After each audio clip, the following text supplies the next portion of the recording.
नमस्कार, आप सभी का स्वागत है हमारे चैनल चीनिया क्लासेस में। अपना चैप्टर चल रहा था अनुपात और समानुपात अर्थात रेशो और प्रोपोर्शन। तो फर्स्ट चैप्टर में फर्स्ट क्लास में इसके कुछ क्वेश्चन और इसकी बेसिक जानकारी अर्थात अनुपात क्या होता है, समानुपात क्या होता है, इनका कंपैरिजन आपस में कैसे करते हैं, इस पर अपने कुछ चर्चा करी थी। आज अपने इसके कुछ क्वेश्चन और उसकी नेक्स्ट टाइप जो आगे अपने को जैसे कि प्रथम अनुपात, द्वितीय समानुपात, चतुर्थ समानुपात, मध्य समानुपात, ये कुछ टर्म है जिनके बारे में हम चर्चा करेंगे और उस पर आधारित कुछ क्वेश्चन करने वाले हैं। तो अपना फर्स्ट क्वेश्चन है इस प्रकार से, ए अनुपात बराबर 2/9 अनुपात 1/3, B ratio C is equal 2/7 ratio 15/4 and D ratio C is equal 7/10 ratio 3/5। Then find अपने को क्या करना है, ए अनुपात बी अनुपात सी अनुपात डी अपने को ज्ञात करना है। तो इस प्रकार का क्वेश्चन अभी तो कैसे करेंगे, देखते हैं फर्स्ट क्वेश्चन। तो फर्स्ट क्वेश्चन देखिए, अपने को दे रखा है ए बटे बी, इसको मैं अनुपात है तो इसको मैं यूं लिख सकता हूँ ए बटे बी।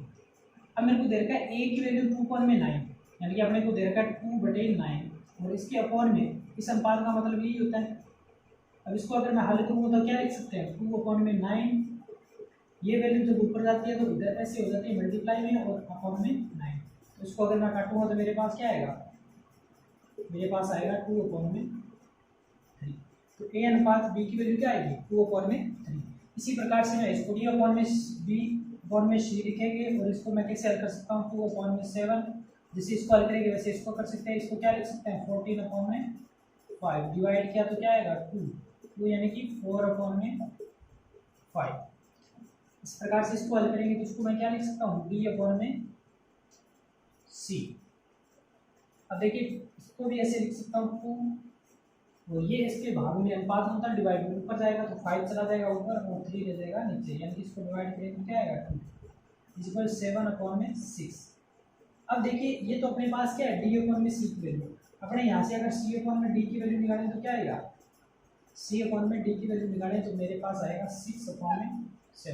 7/6 था, c/d यानी कि 6/7। अब देखिए अपने से पूछा गया है कि आप ए अनुपात बी अनुपात सी अनुपात डी बताओ। तो जब भी इस प्रकार का क्वेश्चन है तो आप एक सिंपल सा मेथड लगा सकते हैं। क्या लगा सकते हैं, अपने के पास जो जो अनुपात है उसको लिख दो। जैसे a/b, इसका अनुपात क्या है, इसका एक शॉर्ट मेथड आपको बता रहा हूँ 2:3 ऐसे लिख दो। फिर अपने पास b/c, इसका रेशो क्या है 4:5। तो फिर अपने पास क्या है c/d यानी कि 6:7। अब देखिए इसको हल करने का तरीका, आपको पहले तो इन सभी का मल्टीप्लाई करना है। 6 चौका 24 और 24 दूना 48। फिर आपको क्या करना है, इन दोनों का मल्टीप्लाई करना है और फिर इसके साथ, पहले इन दोनों का आपस में और फिर इसके साथ, यानी कि 6 चौका 24 इंटू 3। फिर आपको नेक्स्ट क्या करना है, नेक्स्ट में आपको इन दोनों का करना है और फिर इसके साथ ऐसे करना है।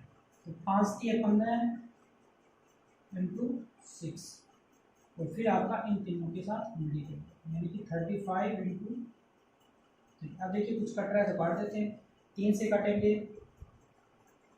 तो काट दो, 3 से 1 3 16, इसको काटेंगे तो 3 से 3, इसको काटेंगे तो 3 2 6, इसको काटेंगे तो 3 से। तो यहाँ पे अपने पास कितना है 24, यहाँ पे अपने पास 30 और यहाँ पे अपने पास कितना है 35। तो ये लीजिए आपका ए अनुपात बी अनुपात सी, जिसको आपने इसे शॉर्ट मेथड द्वारा डायरेक्ट कर दिया। उम्मीद करता हूँ ये चीज़ आपको समझ आई होगी। तो देखिए अगला क्वेश्चन है, ए अनुपात बी बराबर 1:2, b/c is equal 3:4, c/d is equal 5:6 और अपने को d/c/b/a। तो मैं आपको दोनों मेथड बता रहा हूँ इसके लिए। दोनों मेथड कौन सा, एक तो अभी अपने जो किया था वो मेथड और एक अन्य मेथड जिसकी मैं बात कर रहा हूँ। इसको अपने उस जो अभी मैंने मेथड बताया उस मेथड से हल करेंगे तो कैसे करेंगे, पहले रेशो अपने पास a/1:2, फिर आपके पास 3/4 और फिर आपके पास c/d यानी कि 5/6। मैंने आपको फिर पहले तो आप सभी का मल्टीप्लाई कर दूँ, 5×3 = 15 अनुपात, आप फिर क्या करो इन दोनों का करो और ऐसे करो, यानी कि 5×3 = 15, 15 2 है 30। और फिर आपको क्या करना है, ऐसे इन दोनों का, और यहाँ से फिर आपको ऐसे इसे, तो 4 2 8, 8 इंटू 5, और फिर आपको क्या करना है, इन सभी का मल्टीप्लाई आपस में करना है, तो 6 इंटू 8। अब देखिए 15 और 30, 40 और 48, तो ये आपका क्या आ जाएगा, आंसर आ जाएगा किसका, ए अनुपात बी अनुपात सी अनुपात डी। अपने से वो पूछ रहा है डी अनुपात सी अनुपात बी अनुपात ए, इस प्रकार से हो जाएगा 48, 40, 30 और 50। अब मैंने आपको दूसरा मेथड बताया, ये तो आपका था फर्स्ट मेथड। अब आपको सेकंड मेथड बताते हैं जो आप शायद जानते भी हैं। वो मेथड क्या है, वो इसको अपने यूँ लिख सकते हैं, ए अनुपात बी अनुपात सी अनुपात डी। ए अनुपात बी की वैल्यू क्या है, 2:1:2, फिर आपका दे रखा है 3:4, और फिर आपको दे रखा है 5:6। तो इसकी जगह खाली है, उसको पूरा भर दो, उसकी से 2 से 4 से, ये आपका 5, ये आपका 3 और ये आपका 5, इनका मल्टीप्लाई कर दो, तो 15, ये आपका 5 के 15 2 30, ये आपका हो जाएगा 5 चौका 20, 20 2 है 40, और ये आपका 6 चौक 24 2 है 48। तो आप देख सकते हो 15, 30, 40 और 48 और ये 48, आप आंसर आपका ये हो। अब आपसे पूछा गया D ratio C ratio B ratio A, तो जिस फॉर्म में आपसे पूछा गया उस फॉर्म में आप इसको बता दो। तो पहले तो देखिए अपने इसको अनुपात और समानुपातों को कॉम्बिनेशन में अगर लिखें तो किस प्रकार से लिखते हैं, अपने इस प्रकार से लिखते हैं इसको, ए अनुपात बी अनुपात सी अनुपात डी, सॉरी थोड़ा सा ए अनुपात बी समानुपात सी अनुपात डी, ठीक है ना।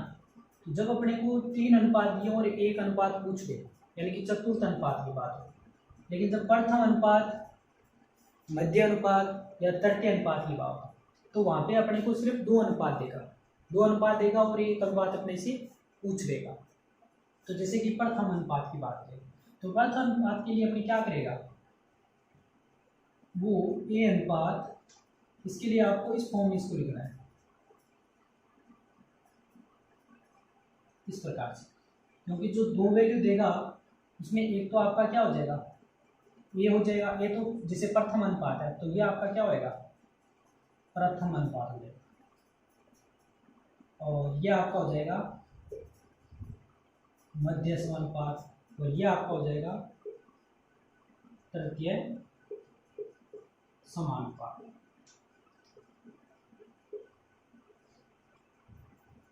अब देखिए प्रथम अनुपात अपने किस प्रकार से याद करें, प्रथम अनुपात, अब इस फॉर्म से आपको प्रथम अनुपात याद करना है। तो यहाँ से अगर अपने देखें तो उसको लिखते हैं किस प्रकार से, इसको अपने यूँ लिख सकते हैं, ए अनुपात बी बराबर बी अनुपात सी। अब अपने से ये होता है आपका प्रथम अनुपात, अपने को ए की वैल्यू फाइंड करनी है, तो ए की वैल्यू अपने को फाइंड करनी है, तो ये यहाँ पे क्या हो जाएगा, बी का बी से मल्टीप्लाई हो जाएगा और बी स्क्वायर बटे क्या आएगा सी। तो आपको ये चीज़ एक आप इसको, ये आपका फॉर्मूला या शॉर्ट मेथड जिसको हम कहते हैं,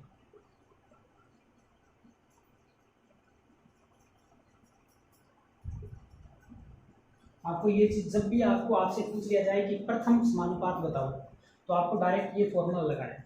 ये कैसे लगाना है ये आपको मैं एग्जांपल के थ्रू अभी बता देता हूँ। जैसे कि आपको एक क्वेश्चन देता है, जैसे कि 4 व 8 का प्रथम समानुपात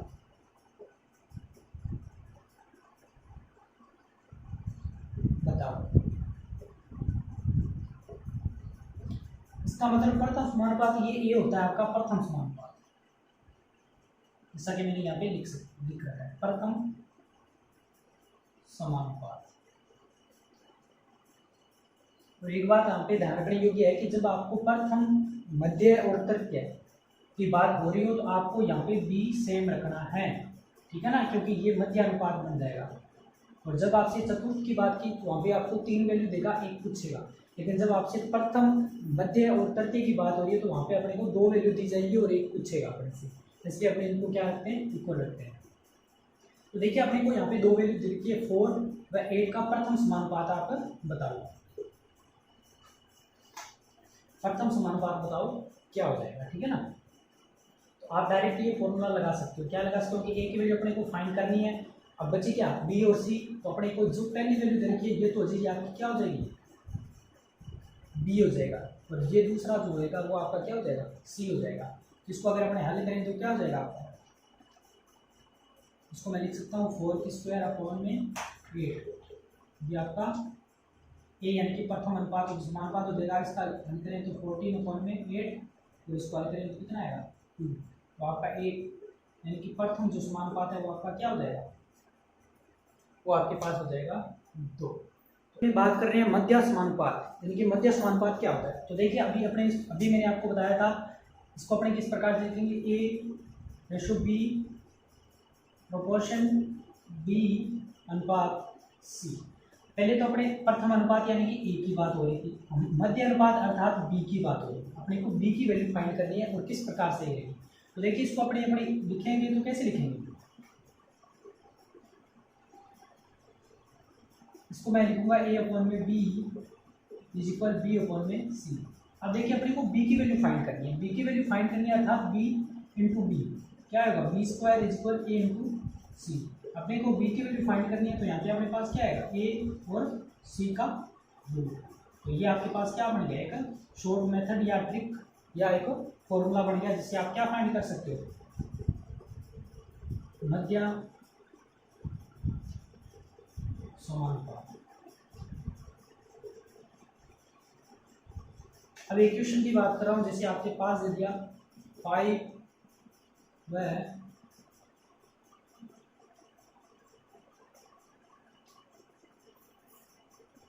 9 व 4 का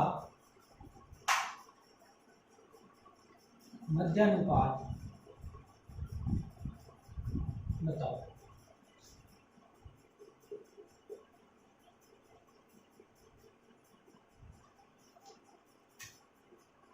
नाइन व 4 का मध्य समानुपात बताओ। तो देखिए अपने को यहाँ पे बी फाइंड करना है, अर्थात बी से अपने से पूछा गया है। बचा क्या, ए और सी, ये आपके पास क्या हो जाएगा, ए हो जाएगा और ये आपके क्या हो जाएगा, सी। तो आपको करना कुछ नहीं, आपको 2 वैल्यू दे रखे, आप उनका मल्टीप्लाई करोगे 1 इंटू 4 और उनका अंडर रूट निकाल दोगे, यानी कि 36 और 36 का अंडर रूट निकालोगे तो कितना आएगा 6। तो बी की वैल्यू क्या आएगी 6, यानी कि मध्य जो समानुपात आएगा वो आपके पास है, अर्थात बी की वैल्यू क्या आ जाएगी 6। तो ये आपका हो गया आंसर, ठीक है ना। उम्मीद करता हूँ ये चीज़ भी आपको समझ आई हो। जब आपसे पूछ लिया जाए प्रथम समानुपात फर्स्ट प्रोपोर्शन, तो आपको क्या करना है, आपको कुछ नहीं करना, आपको ए फाइंड करना है। ए फाइंड करना है इसलिए आप क्या करोगे, बी स्क्वायर अपॉन में सी, बस आपने इतना करना है। अगर आपसे पूछ लिया जाए मध्य समानुपात, तो आप क्या करोगे, B is equal root A into C, यानी कि जो आपको संख्याएं दे रखी है उन दोनों का मल्टीप्लाई करके आप रूट फाइंड कर दोगे, ठीक है ना। मैं वो आपका तृतीय समानुपात यानी कि थर्ड प्रोपोर्शन, वही मेथड है, उसको आपको उसका एक फॉर्म को आपको याद रखना है, ए रेशो बी, बी रेशो सी। पहले आपने ए की वैल्यू फाइंड की, अर्थात ये आपका क्या था प्रथम प्रोपोर्शन, ये आपका था मध्य अनुपात, मध्य समानुपात, और ये आपका क्या हो जाएगा तृतीय समानुपात। अब अपने को सी की वैल्यू फाइंड करनी है। तो देखिए अपने क्या लिखेंगे, ए अनुपात B is equal B upon में सी। अब अपने को सी की वैल्यू फाइंड करेंगे, तो इसके लिए अपने क्या करेंगे, C is equal B square upon में ए हो जाएगा। और इस सूत्र के द्वारा या इस शॉर्ट मेथड के द्वारा आप क्या निकाल सकते हो, तृतीय समानुपात आसानी से निकाल सकते हो। तो आज अपने 3 टर्म की बात करी, प्रथम समानुपात, मध्य समानुपात और तृतीय समानुपात। कल अपने इस पे क्वेश्चन करने वाले हैं, एग्जाम में आए हुए क्वेश्चन करने वाले हैं। तो आज का ये जो सेशन है आपको पसंद आया होगा। पसंद आया तो हमारे चैनल जीनिया क्लासेस को सब्सक्राइब करें, दोस्तों में शेयर करें, लाइक करें, कमेंट अवश्य करें। धन्यवाद।